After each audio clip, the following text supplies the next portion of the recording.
Hello बच्चों, कैसे हैं आप सब। आशा करती हूँ आप सब बहुत अच्छे होंगे। मैं ज्योति स्टडी विजय के चैनल पर आपका बहुत बहुत स्वागत करती हूँ। आज हम लोग करेंगे कक्षा 7 महाभारत कथा से चैप्टर द्रोण। तो चलिए इसको देख लेते हैं। बच्चों, आपने खेल जगत के बारे में तो जरूर सुना होगा। वहाँ पर द्रोण पुरस्कार के बारे में भी सुना होगा। जो भी कोच होते हैं ना, उनको आचार्य पुरस्कार दिया जाता है।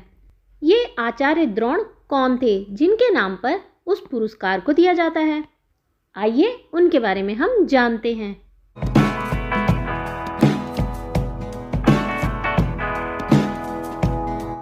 आचार्य द्रोण महर्षि भरद्वाज के पुत्र थे।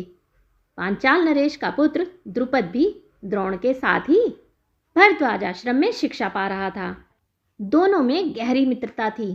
पांचाल नरेश का पुत्र द्रुपद और द्रोण में गहरी मित्रता थी। कभी कभी राजकुमार द्रुपद उत्साह में आकर द्रोण से यहाँ तक कह देता था कि पांचाल देश का राजा बन जाने पर मैं आधा राज्य तुम्हें दे दूंगा। शिक्षा समाप्त होने पर द्रोणाचार्य ने कृपाचार्य की बहन से विवाह कर लिया। जब शिक्षा समाप्त हो गई तो द्रोणाचार्य ने कृपाचार्य की जो बहन थी उनके साथ शादी कर ली। उससे उनके एक पुत्र हुआ जिसका नाम उन्होंने अश्वत्थामा रखा। द्रोण अपनी पत्नी और पुत्र को बड़ा प्रेम करते थे। जो राजकुमार द्रुपद थे वो कई बार द्रोणाचार्य से कहते थे कि जब वो राजा बनेंगे तो वो अपना आधा राज्य द्रोणाचार्य को दे देंगे। जो द्रोणाचार्य थे उन्होंने शादी की कृपाचार्य की बहन से। उनका एक पुत्र हुआ जिसका नाम उन्होंने रखा अश्वत्थामा। जो द्रोण थे वो अपनी पत्नी और पुत्र से बड़ा प्रेम करते थे। द्रोण बड़े गरीब थे। वह चाहते थे कि धन प्राप्त किया जाए और अपनी पत्नी व पुत्र के साथ सुख से रहा जाए। उन्हें खबर लगी कि परशुराम अपनी सारी संपत्ति गरीब ब्राह्मणों को बांट रहे हैं, तो भागे भागे उनके पास गए। लेकिन उनके पहुंचने तक परशुराम अपनी सारी संपत्ति वितरित कर चुके थे। द्रोणाचार्य चाहते थे कि उनके पास पैसा हो, धन हो।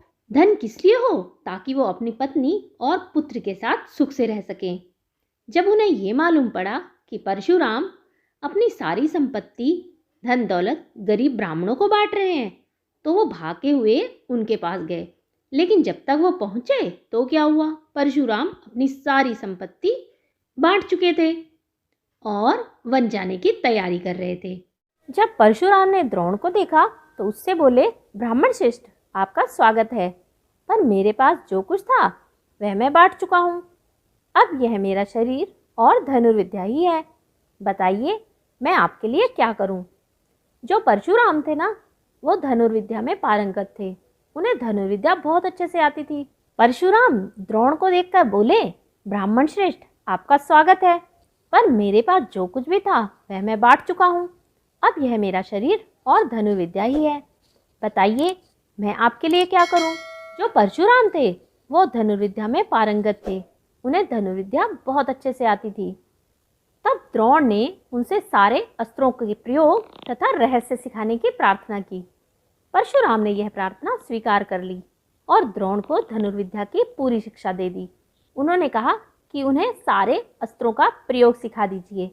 तो परशुराम ने उसकी ये विनती स्वीकार कर ली और द्रोण को धनुर्विद्या की पूरी शिक्षा दे दी। कुछ समय बाद राजकुमार द्रुपद के पिता का देहावसान हो गया। कुछ समय हुआ तो जो राजकुमार द्रुपद थे उनके पिता पांचाल नरेश उनको मृत्यु प्राप्त हो गई और द्रुपद राजगद्दी पर बैठा। द्रोणाचार्य को जब द्रुपद के पांचाल देश की राजगद्दी पर बैठने की खबर मिली तो यह सुनकर वह बड़े प्रसन्न हुए और राजा द्रुपद से पांचाल देश को चल पड़े।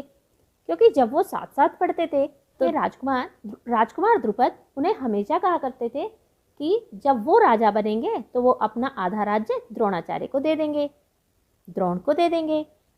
उन्हें गुरु के आश्रम में द्रुपद की लड़कपन में की गई बात याद थी। सोचा यदि आधा राज्य न भी देगा तो कम से कम कुछ धन तो जरूर ही देगा। यह आशा लेकर द्रोणाचार्य राजा द्रुपद के पास पहुंचे और बोले, मित्र द्रुपद, मुझे पहचानते हो ना? मैं तुम्हारा बालपन का मित्र द्रोण हूँ। ऐश्वर्य के मद में मत हुए राजा द्रुपद को द्रोणाचार्य का आना बुरा लगा। राजा द्रुपद को राजा बनते ही अहंकार आ चुका था। जब द्रोणाचार्य राजा के पास गए तो उन्हें अच्छा नहीं लगा। द्रोण को अपने साथ मित्र का सा व्यवहार करना तो और भी अखरा। उन्हें बिल्कुल अच्छा नहीं लगा कि द्रोण उनके मित्र हैं, क्योंकि वो कहाँ राजा थे और द्रोणाचार्य उस समय बहुत गरीब थे। तो उन्हें बिल्कुल भी अच्छा नहीं लगा कि द्रोण जैसा गरीब उनका दोस्त है। वह द्रोण पर गुस्सा हो गया और बोला, ब्राह्मण, तुम्हारा यह व्यवहार सज्जनोचित नहीं है। मुझे मित्र कहकर पुकारने का तुम्हें साहस कैसे हुआ? मैं राजा हूँ, तुमने मुझे मित्र कैसे कहा? सिंहासन पर बैठे हुए एक राजा के साथ एक दरिद्र प्रजाजन की मित्रता कभी हुई है? कभी राजा और रंक का भी मेल हुआ है? तुम्हारी बुद्धि कितनी कच्ची है। लड़कपन में लाचारी के कारण हम दोनों को जो साथ रहना पड़ा, उसके आधार पर तुम द्रुपद से मित्रता का दावा करने लगे। दरिद्र की धनी के साथ, मूर्ख की विद्वान के साथ और कायर की वीर के साथ मित्रता कहीं हो सकती है? बराबरी की और हैसियत वालों में ही होती है। राजा द्रुपद को बहुत अहंकार था। उन्होंने कहा कि मित्रता हमेशा बराबर वालों से ही होती है। लेकिन ऐसा नहीं होता ना बच्चों। दोस्ती में ऊंच नीच, राजा रंग, धनी निर्धन कुछ नहीं देखा जाता। दोस्ती तो दोस्ती होती है। लेकिन द्रुपद को बहुत अहंकार था, क्योंकि उस समय वो राजा बन चुके थे। जो किसी राज्य का स्वामी ना हो, वह राजा का मित्र कभी नहीं हो सकता। द्रुपद की इन कठोर गर्वोक्तियों को सुनकर द्रोणाचार्य बड़े लज्जित हुए और उन्हें क्रोध भी बहुत आया। जब उन्होंने इतना सुनाया तो द्रोणाचार्य को बहुत गुस्सा आया और वो शर्मिंदा भी हुए। लेकिन उन्होंने निश्चय किया कि मैं इस अभिमानी राजा को सबक जरूर सिखाऊंगा और बचपन में जो मित्रता की बात हुई थी उसे पूरा करके चैन लूंगा। वह हस्तिनापुर पहुंचे और वहां अपनी पत्नी के भाई कृपाचार्य के यहाँ गुप्त रूप से रहने लगे। वह हस्तिनापुर पहुंचे और वहां अपनी पत्नी के भाई कृपाचार्य के यहाँ गुप्त रूप से रहने लगे। वो जब हस्तिनापुर गए तो वहाँ कृपाचार्य के यहाँ रहे। वहाँ उन्होंने किसी को यह पता नहीं लगने दिया कि द्रोणाचार्य वहीं रहते हैं। एक रोज हस्तिनापुर के राजकुमार नगर से बाहर कहीं गेंद खेल रहे थे कि इतने में उनकी गेंद एक कुएं में जा गिरी। युधिष्ठिर उसको निकालने का प्रयत्न करने लगे तो उनकी अंगूठी भी कुएं में गिर गई। सभी राजकुमार कुएं के चारों ओर झांक झांक कर देखने लगे, पर उसे निकालने का उपाय उनको नहीं सूझता था। एक कृष्णवर्ण का ब्राह्मण मुस्कुराता हुआ यह सब चुपचाप देख रहा था। राजकुमारों को उसका पता नहीं था। राजकुमारों को अचरज में डालता हुआ वह बोला, राजकुमारों बोलो, मैं गेंद निकाल कर दूं तो तुम मुझे क्या दोगे? द्रोणाचार्य ये जानते थे कि अगर उन्हें द्रुपद नरेश को नीचा दिखाना है या उनका अभिमान तोड़ना है तो उन्हें हस्तिनापुर ही रहना पड़ेगा। तो इसलिए वो हस्तिनापुर में पत्नी के भाई के यहाँ रह रहे थे। उन्होंने एक बार क्या देखा कि हस्तिनापुर में जो राजकुमार हैं वो गेंद खेल रहे थे और गेंद जो थी वो कुएं में गिर गई। तो युधिष्ठिर क्या कर रहे थे? उसको निकालने का प्रयास कर रहे थे। जब वो झांक रहे थे तो युधिष्ठिर की अंगूठी भी कुएं में गिर गई। तो सभी राजकुमार कुएं के चारों ओर झांक झांक कर देख रहे थे, लेकिन उसको निकालने का उपाय उनको नहीं आ रहा था। तभी वहाँ एक कृष्णवर्ण यानी काले रंग का, उसका रंग काला था, ब्राह्मण मुस्कुराता हुआ वहाँ आया और मुस्कुराता हुआ यह सब देख रहा था। वो बिल्कुल बोल नहीं रहा था। राजकुमारों को इसलिए उसका पता भी नहीं चला। लेकिन उसने राजकुमारों के सामने कहा कि अगर वो गेंद निकाल देगा तो वो लोग उसको क्या देंगे। उसने कहा, ब्राह्मण श्रेष्ठ, आप गेंद निकाल देंगे तो कृपाचार्य के घर आपकी बढ़िया दावत करेंगे। युधिष्ठिर ने हंसते हुए कहा। तब द्रोणाचार्य ने पास में पड़ी हुई सीख उठा ली और उसे पानी में फेंका। सीख गेंद को ऐसे जाकर लगी जैसे तीर, और फिर इस प्रकार लगातार कई सीखें वे कुएं में डालते गए। सीखें एक दूसरे के सिरे से चिपकती गईं। जब आखिरी सीख का सिरा कुएं के बाहर तक पहुंच गया तो द्रोणाचार्य ने उसे पकड़कर खींच लिया और गेंद निकल आई। सब राजकुमार आश्चर्य से यह करतब देख रहे थे। उन्होंने ब्राह्मण से विनती की कि युधिष्ठिर की अंगूठी भी निकाल दीजिए। द्रोण ने तुरंत धनुष उठाया और कुएं में तीर मारा। पल भर में बाण अंगूठी को अपनी नोक में लिए हुए ऊपर आ गया। द्रोणाचार्य ने अंगूठी युधिष्ठिर को दे दी। यह चमत्कार देखकर राजकुमारों को और भी ज्यादा अचरज हुआ। उन्होंने द्रोण के आगे आदरपूर्वक सिर नवाया और हाथ जोड़कर पूछा, महाराज, हमारा प्रणाम स्वीकार कीजिए और हमें अपना परिचय दीजिए कि आप कौन हैं। अब हम आपकी क्या सेवा कर सकते हैं, हमें आज्ञा दीजिए। द्रोणाचार्य ने तो कमाल ही कर दिया। उन्होंने उस गेंद के ऊपर एक सीख मारी, फिर दूसरी, फिर एक के ऊपर एक करके इस तरह से सीखें लगा दी कि कुएं से लेकर वो कुएं के ऊपर तक सीख आ गई। तो उन्होंने ऊपर की सीख को पकड़ा और गेंद को ऊपर खींच दिया। अब तो राजकुमारों को बड़ा ही आश्चर्य हुआ।